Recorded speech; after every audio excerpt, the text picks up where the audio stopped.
Okay, so I'm gonna move this one to the end. I'm gonna disconnect it because we're gonna build more in between first. And what I'm gonna do first, because the problem is if I use the current pitch value, which is this, my plane is gonna point up or down all the time, because if you hold the device in front of you, the device is already rotated. If you lay the device on a table, then it's flat. But since you're not playing by holding the device horizontally, but you're playing holding the device vertically in front of you, we have to subtract the number of this. Because if you hold the device in your hand, this number is already like 14,000. This outputs the number 14,000. We don't want to bring the number 14,000 to our plane. So we're going to subtract the number of this. In a new action, mod subtract float. And we're going to say, okay, we have the pitch. So new variable named variables pitch. And we want to subtract, let's see what I had actually. I think it was quite a lot. 14,000 I had, I think. So we want to subtract 14,000 of this value. And the result is the pitch we can actually use. Okay, so this connects all the way to the end of the previous one over here. And then we can continue with this number instead. Again, we do get actor, get location and rotation. So I'll do it again. I duplicate that one. But in this case, we also get the location. Although we don't actually, that's we're going to use that later on. We can do that later on. Let's just stick with this. We do the same thing really. Get vector components. So duplicating it.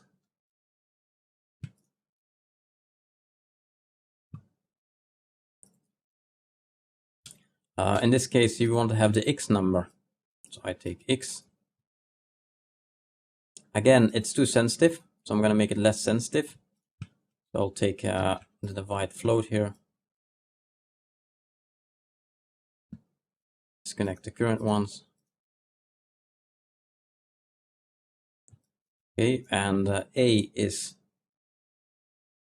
the rotation value, the X rotation value you just took out of the plane.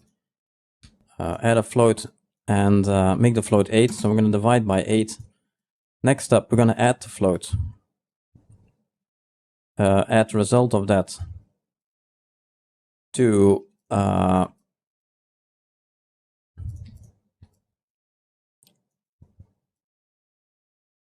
the pitch value, or the current rotation actually of the plane, I believe. We're going to add it to this one. Oh, I'm sorry, actually I made a mistake. The divide float should go to the results of the subtract float. There we go, and this should go there, and then the result of it, that's what we need. So to recoup, go over that again. We subtract the float because if we hold the device, the angle is going to be wrong because the device is tilted. So we want to subtract the number of that to fool the engine thinking the device is not tilted. Then we get the current rotation of the plane. We're interested in the X value of the current rotation of the plane. Then we're going to take the number, so the pitch of the device, the adjusted pitch of the device, and we're going to make that smaller, so less sensitive. I'm going to divide it by 8. And then the result of that, in combination with the current rotation of the plane, those two we add up. So we add rotation to the current rotation. The result of that, that's what we're actually going to use. And that will be the X value right here at the end.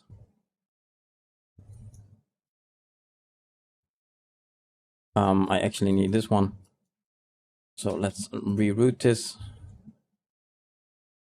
Do it like this instead. Okay, so I have this set vector components here, and we hook this in over here. And this is X, so the pitch becomes X, and we bring that over here. So it now looks like this. So this is the roll, this is the pitch. Let's try that. And you can see now I have more control. I can also point up and down. I'm now holding the iPad right in front of me vertically, and I'm stable pointing forward. I'm now pointing the iPad down, I look down, pointing the iPad up, and I go up. So that works.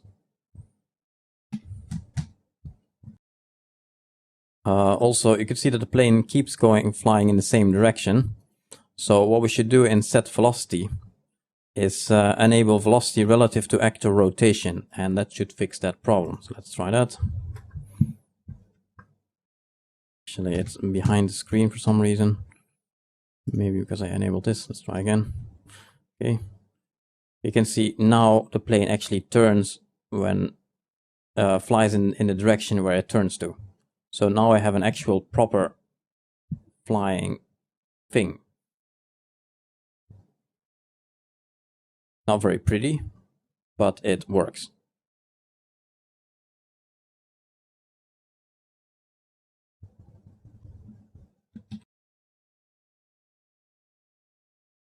If all is right, the last thing we should now be doing is we're also going to use roll. So this one, we're also going to use this for the last axis, because you can see we have X and Y, but we're still lacking Z. So we're also going to use roll for Z, but we're going to make it a bit more powerful first. So what I will do here is I will do a multiply float. So new action mod multiply float, adding this in between here. And I say, okay, A is variable roll. B is 2. We want it twice as powerful. And the result of that becomes Z.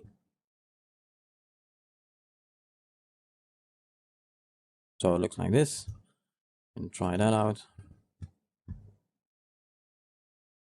And now it's a lot nicer. It might be a bit too sensitive still though, but you can tweak the values. You can simply divide the floats or multiply the floats, and that will set the sensitivity. It's too sensitive really. I also think I'm moving too fast. Okay, but in any case it works. Let me bring down the speed a little bit. It's a bit too fast. It's 10,000 right now. It should rather be 1,000.